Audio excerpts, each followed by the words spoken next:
Lobby group Equal Education has lambasted the minister's statement. In the process, it revealed there were nearly 4,000 schools in the country still using plain pit latrines.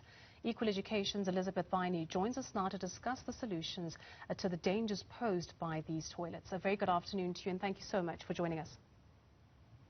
Hi. Thank you for having me. Let's start first with your reaction then to Minister Motshekga's mention of this target to have pit latrines eradicated by the year 2022.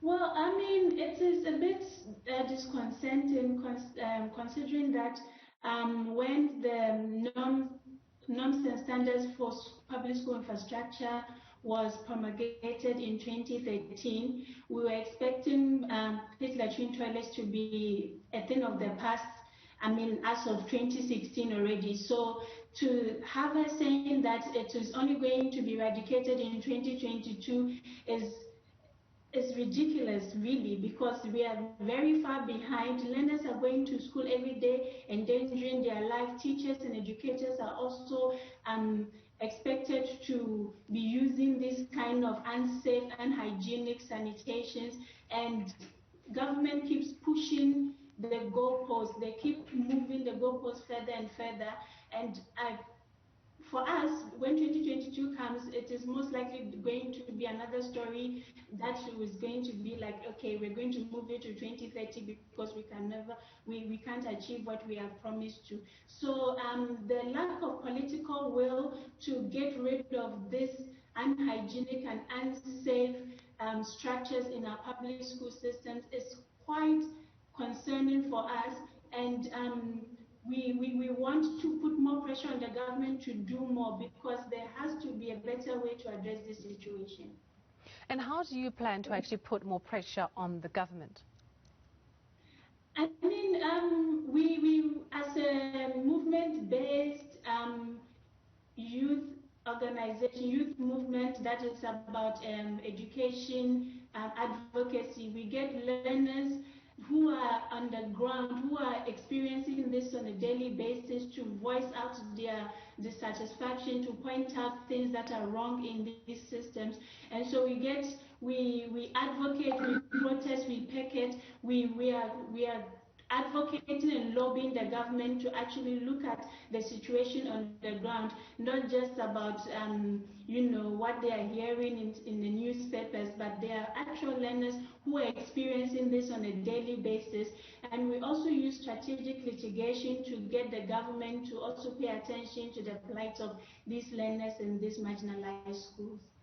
Now, in addition to this target of 2022, as you mentioned, being so far away, and also you mentioned the issue of government being behind. So even if the target was, the end of this year, they wouldn't be able to actually achieve that target, also considering some of the backlog that's already there and the impact of the coronavirus on supply that might actually influence the construction of decent toilets. Another issue then is also budget cuts that are also being implemented. Won't that even prolong the process even more?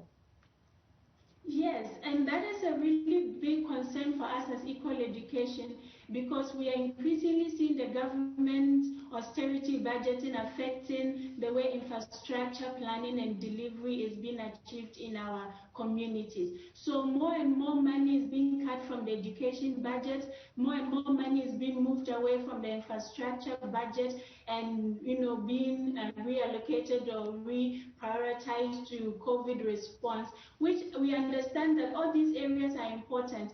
But the more money that we are losing in these critical areas, the more likelihood that the backlogs will not be addressed. We are not even mentioning the new and emerging needs that are going to come as and when. So we are having a situation where learners who are experiencing these difficult circumstances always have to wait a little longer, and it has a negative impact on their learning and their future prospects, because obviously when you are going to schools that are not conducive for learning, the prospect of you achieving the same quality of education and standard as your affluent counterparts is not the same, and that means your future prospect is also hindered. So the budget cuts really has devastating impact on infrastructure delivery and like eradicating this pit latrine situation that we are having in the country. But at the same time, we can't always blame the budget cuts for, the provincial departments or the education department not delivering on their mandate. We have seen or heard instances where there's also a problem, inherent problem within the department itself. There's maladministration, there's malfeasance, underspending, waste. So there's a whole lot of issues that are, adding to the problem that is austerity that we are feeling at the moment. Now, it is a Human Rights Day today, and you've mentioned the issue of having access to safe schools for children. What are the other human rights that you'd like to see being upheld going forward?